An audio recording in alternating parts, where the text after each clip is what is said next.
Welcome back to Northern Tesla. Well, the long-rumored version 11 software is finally here. The initial user reaction is, well, mixed.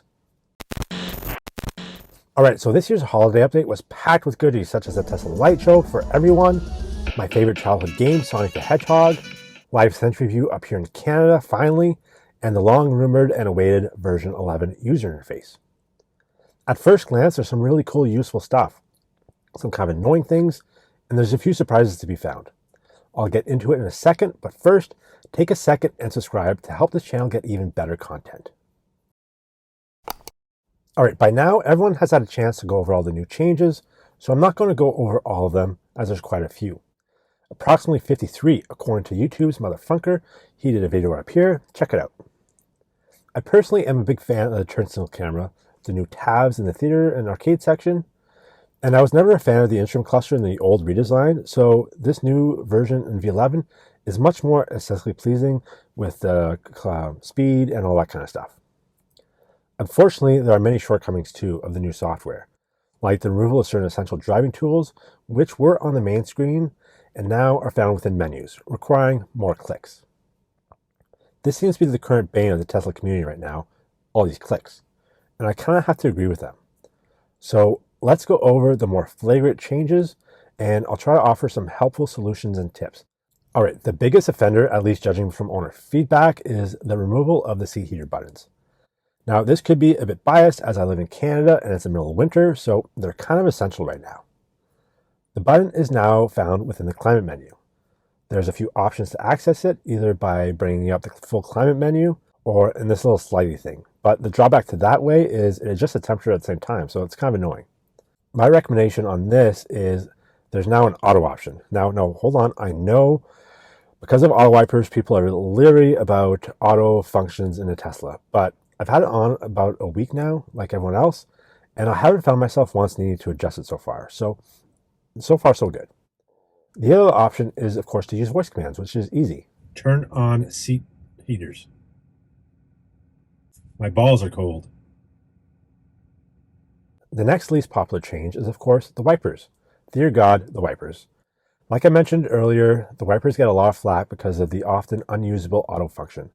And now, to make matters worse, the wiper button is gone. So obviously leaving it in auto is not an ideal solution for everyone, so here are a few options. Like most of the functions that have disappeared, it's now on the control page. So you can set it there, or you can use the stalk, which is what I do. Now before, in the old version, hitting the stalk would also bring up the little menu below the car. And I don't have fat fingers. They're quite small actually. And I had a hard time controlling it back when in the old version. But now there's these nice square buttons and they're quite big. So I kind of like the new design that way. And it's easier to adjust your wipers. Alternatively, you can also use voice commands. Now, are you seeing a theme here? Set wipers to 3. Turn off wipers. So before in the map where you had your 3 little buttons show up, like the live traffic, there was also a lightning bolt, which conveniently brought up all the superchargers in the area. For some reason, that's gone. I don't know. I think superchargers are kind of important, just saying. But anyways, you have a few options now. So where the supercharger button was is now an icon button. It brings up all the icons on the map. And if you're near a supercharger, the supercharger will also show up. But that's only convenient if you're near one or you happen to know where there's one. So the even easier way is voice commands. Find nearby superchargers. The whole card system is gone. This was the cards that would show up at the bottom of the car. You can swipe left or right, bring up your trip info as well as your tire info.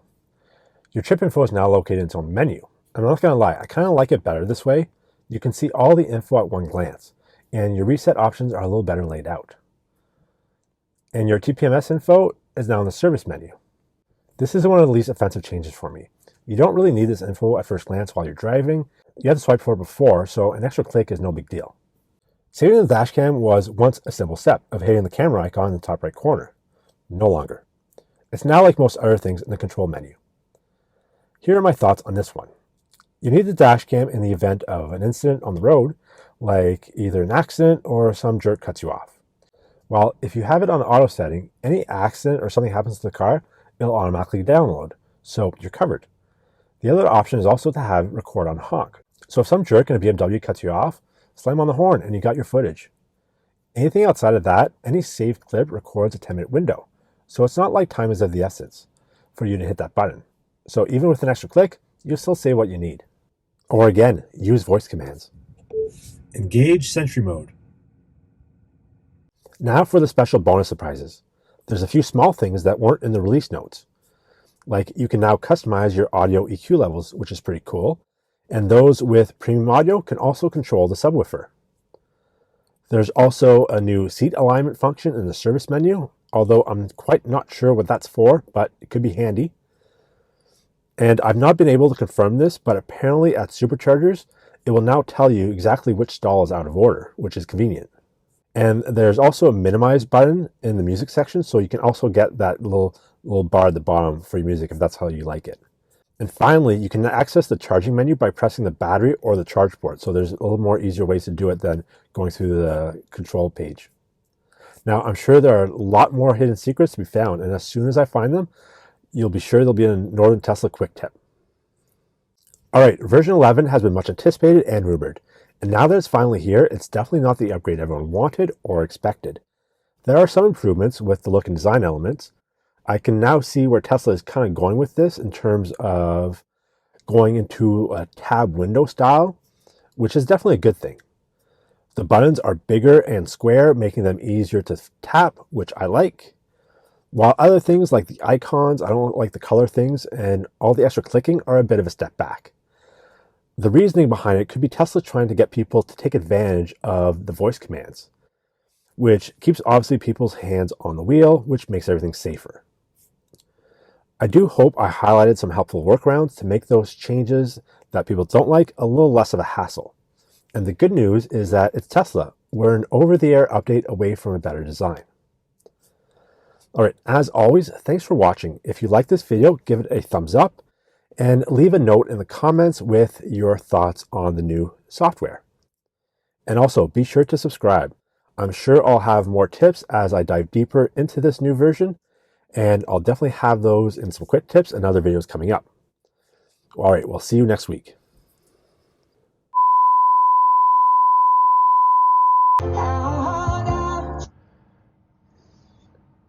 Welcome back to Northern Tesla. Oh, let's do the heat. See, don't know how to do the heat.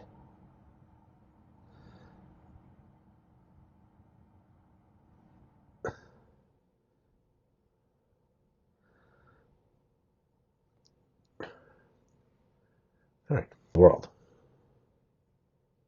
This person behind me is learning how to drive. Going in circles. All right, seat heaters. The biggest offender, at least judging by owner. Let me know your so many fucking cars. Let me know in the comments what you think of the design, and we'll see you next week. Oh, don't forget to subscribe.